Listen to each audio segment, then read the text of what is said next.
Honestly, I wasn't happy living. A woman who wanted to die. I remember feeling so angry and hurt and hopeless. Nearly gets her wish. I started flipping on the freeway, and then everything went black. Plus, see why this 13-year-old cycled over 3,000 miles across America. All on today's 700 Club Interactive. Good morning. Welcome to the program. You know, it can be hard to adjust from the dog days of summer to the busy, fast pace of the school year, especially if you've had a summer filled with a lot of fun and sun. Have you had that kind of summer? Yeah, I've had that kind of summer, and I've had that kind of whiplash. Yeah. School is here. Again. It is true.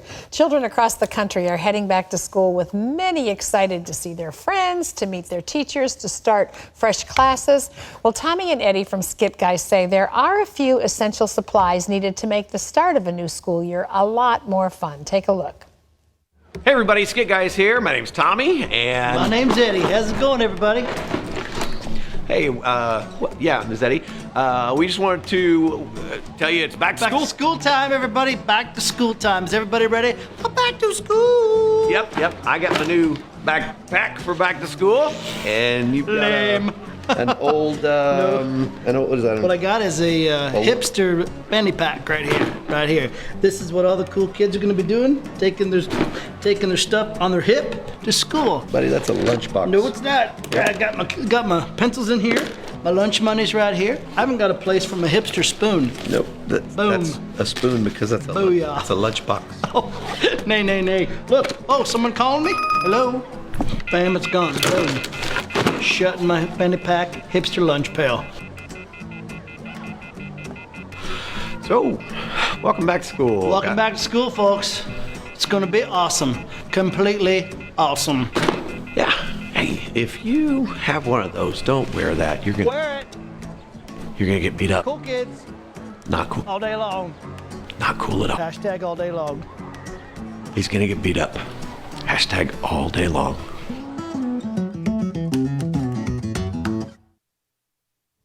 I think the hipster fanny pack was the only thing not on my children's list. I was amazed. The other day I walked into the room my wife's been keeping the school supplies we need.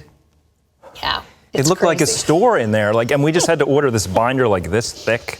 One of my sons is so sweet. He's like, I can use last year's. It's like in shreds and the zipper's all broken. But yeah, last year never works. It's quite an investment for families. It really, really is. That's why when you have an opportunity to help families out that are having to do that, please do it, because if you have multiple children, yes. I mean, it's a money outlay for that. Even if it's public school, I mean, you've got quite an investment just getting back prepared for the first day. And then sometimes they give you like specific, I did not know until this year, we're raising our granddaughter, and I did not know that there were yellow number 2 pencils called Ticonderogas. But oh, the classic number 2.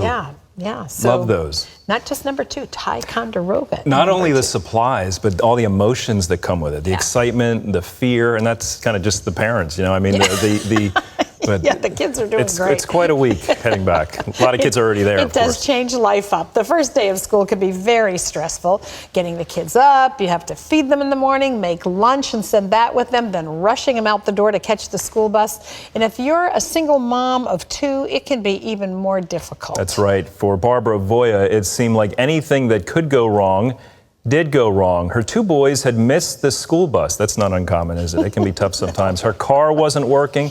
All her family lives too far away to help, so she had no idea how to get her kids to school that day.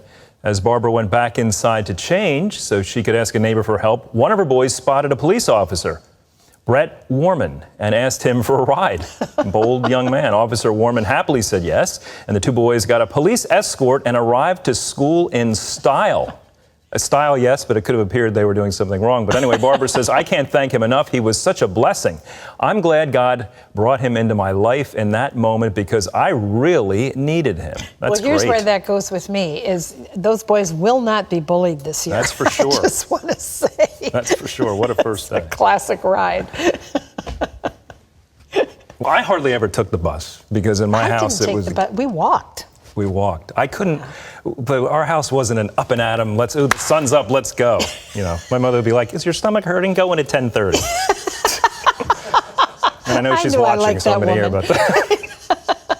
Well, on a more serious note, the list of dangers that go along with a child's smartphone are never ending, especially as they head back to school. There's cyberbullying. Of course, there's inappropriate pictures being shared and predators out there and much more. Well, these things can make our kids a target for traumatic experiences and sometimes even deadly events. Suicide is one of the issues today that seems to be prevalent. But a new software for parents wants to change that. Take a look. Bark can help. It's the time-saving and smart way to help you keep your children safe in a sustainable, proactive way, without having to spend hours reading through all of their messages and posts. And it's easy to get started with Bark. Just sign up and work with your child to connect their accounts, social media, text messaging, and email. It takes less than 2 minutes. Bark's Watchdog engine is powered by advanced technology that analyzes your child's online activity for issues like cyberbullying, sexting, and even depression. Our approach goes way beyond simply looking for keywords, using advanced machine learning and data science techniques to recognize potential dangers, and alerts you via email and text message if it detects anything suspicious. We'll also include recommended actions to help you handle the situation effectively. By combining real-time alerts with these research-based recommendations, Bark puts the power in your hands to proactively address digital dangers to your child. And because Bark is unobtrusive, it helps you build trust and truly partner with your children, teaching them to be safe and become savvy digital citizens. Parents have so much to think about now, right? And that's a great idea for parents who are concerned, but also are not confident in their own ability to really monitor social media, et cetera. Well, it's very hard. And you know, a lot of young people today are so technology savvy. I mean, They can even hide it. children. Sure. They can hide it and they know how to work around it. I mean, it's crazy. I don't know how safe proof this whole thing is, but it sounds like a wonderful opportunity good to stay resource. on top of things. Absolutely. Well, there's lots of wait staff waiting tables so they can earn money to be able to go back to school and have a little more for what they need. But for most, it's not every day you get even a 20% tip. For Hawaiian waitress, 22-year-old Kayla, that was just the beginning. Kayla works at a Thai restaurant in Waikiki and recently waited on a couple from Australia. As they talked, she mentioned her long hours, student loan, how she wanted to go back to school. Well, a couple paid their $200 tab. Well, I want to know what they ate. Or drank. And to Carla's surprise, left her a $400 tip. Yes. That's phenomenal. Amazing. It doesn't end there. The couple had mentioned where they were staying, so Kayla went there with a thank you card, a dessert, and flowers for them. She was very appreciative. The next day, Kayla got an even bigger surprise. The couple returned with an offer to pay off some of her school loans of more than $10,000. Unbelievable. And when asked how she could ever thank them, the couple told her, "Be your best possible self, dream big, and strive for your goals." And that's exactly what she plans to do. She hopes her story of these strangers who blessed her serves as a positive reminder that there are really great people in the world. Certainly. Absolutely. I'm headed to Waikiki when the show's over today. I mean, These stories about amazing. big gratuities are wonderful, aren't Yeah, they? they really are. Well, I love when, the surprise of it is half of what makes it so special. It's just so... A pleasant surprise. A very pleasant great. surprise. Absolutely. We're finishing summer. Are you a big jet skier, Terry? You laugh. I can. No. No, in fact, this talked about a personal watercraft. I didn't even know what that was. I remember. I grew up just a boat you own or something. I grew up on the water. We lived on the river. And when I was old enough to ride a jet ski, but still young enough to be naive and tricked, I remember my buddy a couple houses down had a jet ski. He said, "You want to ride it?" I said, "Sure." I get on the jet ski, and he said, "Just a warning, if the outside gets too wet, it will catch fire." And guess who believed him? I went about a mile an hour down the beach. It was, I think, the start of my water career, sports career. But I've ridden since then and realized he was lying to me. Yes. But a cool story, a group of over 45 jet skiers spent 8 days cruising 600 miles on the Tennessee River this summer. Look at them, raising over $10,000 for the Children's Miracle Network hospitals and the Tennessee Wildlife Resources Agency. The Tennessee River 600 began in 1997 as an event for jet ski enthusiasts and has now evolved into an annual event with participants representing as many as 19 states. Riders lock through 8 dams during the week-long journey. They stop to enjoy the sights along the river. I bet that's fun. 600 miles. Yeah, the event is the Wow. longest-running organized event in the United States for personal watercraft, and it's raised close to $300,000. Wow. Who knew, Way to right? go. How do you handle storms? That must be frightening. Well, you hop inside someplace close by with windows and kind of sit back and enjoy. Great, they're raising a lot of money for good causes, it's too. really wonderful. Well, coming up, meet the 13-year-old who biked over 3,000 miles, raising over, get this, $500,000 to provide clean water and sanitation worldwide. Scotty Parker's here. He's live right after this. Don't go away. Well, summer is usually a time for kids to play outside, to bike, to swim. 13-year-old Scotty Parker has taken biking to a whole new level, biking across America for clean water. Take a look. When most 13-year-olds ask to go on a bike ride, they usually mean around the block. Not for Scotty Parker. His ride went from California to South Carolina. After hearing kids his own age were living without clean water and sanitation, he put his compassion into action. Teaming up with Water Mission, Scotty's 3,300-mile journey raised more than $570,000 to help design, build, and implement safe water projects around the world. Scotty hopes his 8 weeks of pedaling will inspire others to care about people in need and spread love. Well, joining me now is Scotty Parker. It's great to have you here. You are a man on a mission. That's great. You know, most kids bike around the block, Scotty. You're not even old enough to drive, and here you are biking across America. Where did that idea come from?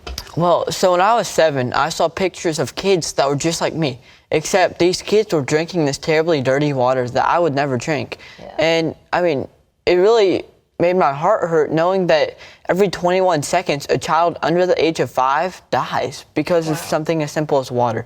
And so for my 8th birthday, I asked family and friends to donate money instead of gifts for my birthday party, and we raised about $618. And as an 8-year-old, I was like, wow, that's a lot of money. And, but, you know, after a few days, I thought about it, and I was like, that's not enough. And so that's when, for my 10th birthday, we rode our bikes across the state of South Carolina and raised over $70,000 for clean water. Wow, that's amazing. And as things progressed, you determined to do this huge cross-country bike. How long did it take you to do that? It took 8 weeks. So how far did you go every day? It was on average 75 miles a day, 6 days a week. You must have met some amazing people along the way. What jumps out as memorable to you? So we were heading to a hotel, so it was off route, so we had to load our bikes up and hop in the car. And we were at a gas station getting gas, and this lady walks up, and she had looked up the story because our website was on the trailer, and she said, I want to give you this $5. This is all I have, and this is all I have to get back to home. Wow. Which that was the money she's going to use for her bus ticket to get back home. But she wanted people to have clean water, so she gave all she had. Wow, God blesses that, doesn't he? Yeah, I know that you're a young man of faith. How has your faith played a role in all of this? I mean, over this whole trip, I couldn't have done it without God. And I mean, the whole time, some of those days, it got hard going up those hot mountains. And I just thought Philippians 4:13, I can do all things through Christ who strengthens me. And, you know, God can use anybody. When I was little, I was the kid who wasn't that great at any sports at all. And so God used me to ride across the country. So he can use anybody. Isn't that awesome? I mean, doesn't that make you feel significant that God looked down and said, I want that guy to do this? Well, talk to me a little bit about how you trained for this, because 75 miles a day, you just don't hop on a bike and do that. So we had to train for 2 years before the ride. So, I mean, every weekend we were saying no to invites to go anywhere because we were on our bikes the whole weekend. And then during the week after school, I was either running or swimming right after school. So you really had to focus on this. Boy, for 2 years, that's a long time. Did you have any moments along the way where you said, boy, I don't know if I want to keep going? I mean, I did have a few of those, but then you think about those kids who are still dying, and, you know, who's going to help them? Yeah. I wanted to be the person to help them. Good for you. You raise money for an organization called Water Mission. Why them? Well, so when I first heard about the global water crisis, it was through them at my church. And so, I heard about it from them, so I decided to raise money for them. And not only do they provide clean water, but they provide the living water of Christ, which, no other organization really does that out there for water, because they take that opportunity of the joy that these people have, and they tell them how that was Christ and how Christ has a plan for their life. How do your friends react to what you're doing? Well, a few of my friends think I'm crazy, and then a few of my friends think it's awesome, and they want to go with me, yeah. Do you have friends that biked with you? Not really, because nobody else really had the time, because I gave up pretty much everything for this ride. But, sometimes me and my friends will go for a casual ride, and they'll be like, so what was it like across the country? And I was like, it was kind of like this, just a bike ride. Well, what were some of the difficulties you encountered? Because you talked about the heat and going up some of the mountains, but then, you've got wind, you've got elevation, you've got the weather scenario. Do you go every day unless it's life-threatening? Yeah, so we were very lucky on the ride. And we would ride if it was pouring down rain, as long as it wasn't lightning. Sure. But we only had one day where it was barely drizzling. So over 52 days, the whole time 52 days of riding, we only had one delayed start, which was like 2 hours, and then that's amazing. We had some rain, and that was it. Wow, that's amazing. I think we got all the rest of that rain here in Virginia in the last month or so. But tell me about the bike itself. Did you go through a number of tires, or are you able to do that without? So as a team, we had about 60 flats for the whole entire trip. I had about 5. One of our team members actually had 30 by himself. 30 by himself? Well, that person needs a new bike, right? How many of you rode together? So it was me and then one of my parents. The other one would be in the car, and then 3 other riders. Wow. Wow. What do you want to say to kids who are, I say kids, you're a young man, but you were a kid when you started this, who have a heart for people who are in need? People need water, they need education, they need clothing, they need families. What advice would you give to someone who says really what you're saying, which is, I'd like to make a difference? No idea is too small. No person is too small. God can use anybody.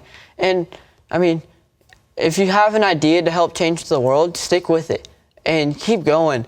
And God will multiply it, because I'm just a kid who knew how to ride a bike. I don't have $612,000, okay? Yeah. God took my gift of riding a bike and multiplied it. So now tens of thousands of people have clean water. That's amazing. What do you want to do when you're out of school finally? I don't know. Wow, I'm sure God's got a very big plan. Yeah. Stick with it, whatever it is, Scotty. It's going to be good. That's amazing. Well, you've done a wonderful thing, and children's lives around the world are touched because of your commitment and your compassion for them. Thank you. Thank you for what you did. Andrew? If you'd like to help Scotty raise money for clean water, you can go to scottysride.com. And Scotty, thanks so much for inspiring us all. We so appreciate you. Well, still to come, she flipped her car, saw everything go black, and woke up surrounded in flames. I said, oh my God, I'm in hell and I deserve this. See how she was literally snatched from death when we come back.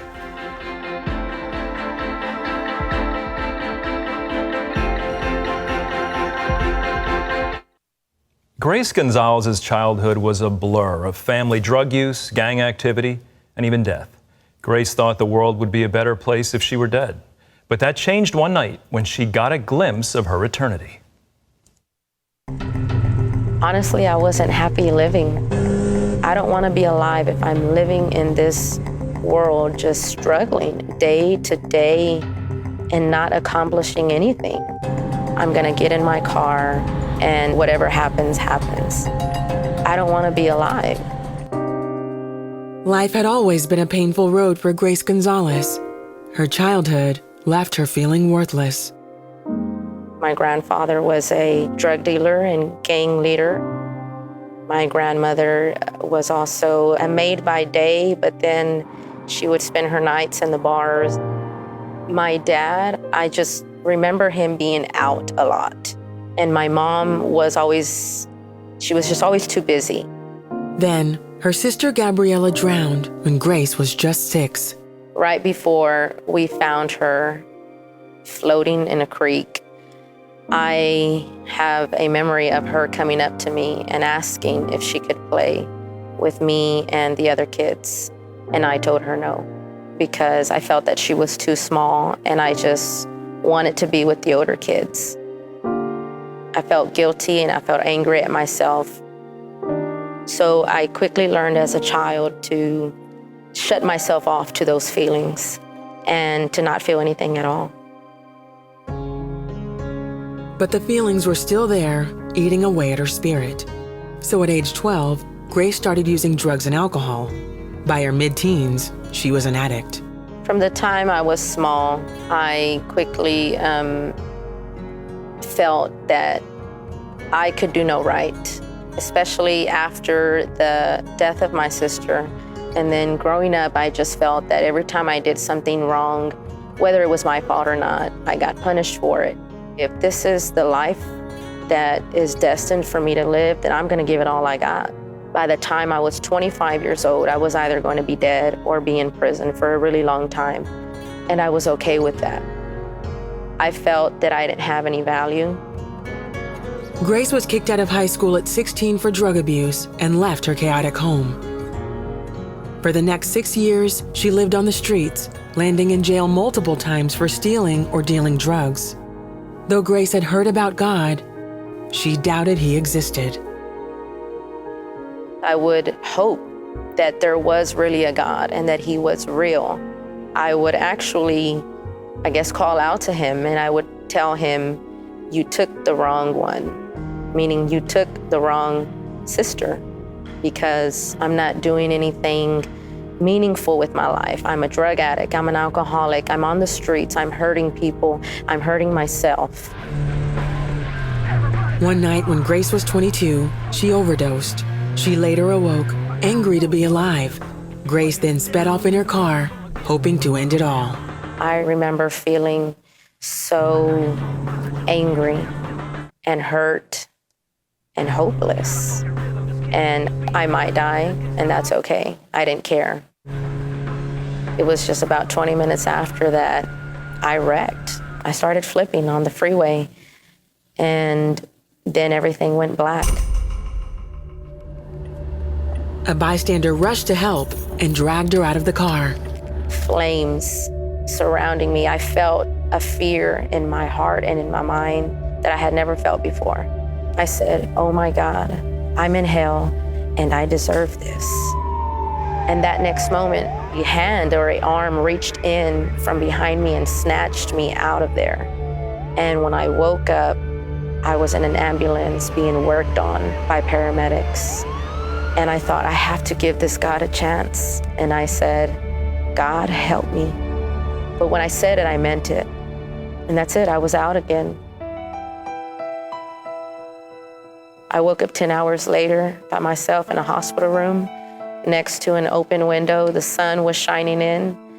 And when I woke up and saw that, I felt as if I literally saw Jesus. And that filled me with hope. And because you saved my life, now you can have it. That was just the first step of a long journey for Grace.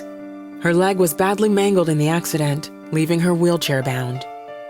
Though she began to read the Bible and listen to Christian music, she was still addicted. After 2 years, doctors said amputating her leg was the only option due to infection. A few days later, when I went back to the hospital, they said, we don't know what happened, but your infection is gone. You will walk again. That gave me the hope, and I made a decision right there in myself that said, I can trust God. Grace could now let God take full control of her life. With her leg healed, she also overcame her addictions. Soon, she enrolled in Texas Bible Institute. As she drew closer to God, she felt His love wash away the pain and guilt she carried for so many years. My heart was different. I was no longer filled with anger. I was no longer filled with hurt. That had been replaced by gratefulness. I am the happiest I've ever been. And I feel like I want people so badly to get it, that this hope is available and attainable for everyone, and his name is Jesus. Grace is so right on. She had so much going against her, even as a child, her family situation. And then she got into circumstances where she said, I don't even want to feel anymore. I don't want to face these feelings. I'm going to shut them out. And sometimes that's an understandable thing, isn't it? What I ask you today is, don't shut out Jesus' love for you. When things seem so bad, we often feel like, I'm too much of a mess to go to Jesus. I've got to clean myself up first. Let me get myself in order. Let me change some things about myself, and then I can go to him more comfortably. No, we can't really clean ourselves up. We need to understand that Jesus' sacrifice on the cross, his blood sacrifice, we kneel before that cross and we say, Lord, I'm not ashamed to admit I need you to clean me up. So here I am. You know everything I have faced, the mistakes I've made, what I've tried to do right, and here I am. And we see the wonderful smile on Grace's face at the end of that story as she has begun to understand the abundant love of God through his Son, Jesus Christ. And I encourage you today, if you're in a situation where you just feel like you need someone to pray with you, please call us at 800-700-7000. There's no judgment here. We just want to lift you up in prayer. 800-700-7000. We leave you with Romans chapter 15, verse 13. Now, may the God of hope fill you with all joy and peace in believing, that you may abound in hope by the power of the Holy Spirit. Thanks for joining us. We'll see you next time.